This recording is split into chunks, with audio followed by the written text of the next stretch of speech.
Hindi ka nagbabago, Bossing. Hindi ako nababago. Oo, hindi ka nagbabago. Basta yung kampanya, nandito ka pa rin. Oo.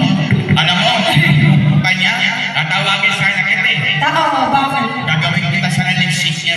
Akala ko gagawin mo akong gulong. Hindi eh. Gagawin ko sana noon, kampanya, tawagin sana kita kaso busy ka sa TV. Busy. Yan. Pero usap ko na tayo. Nasaan? Para na ba? Ay, walang mga naman natin si Boss Totoy.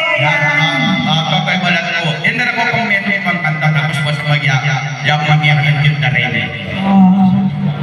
Probinsya.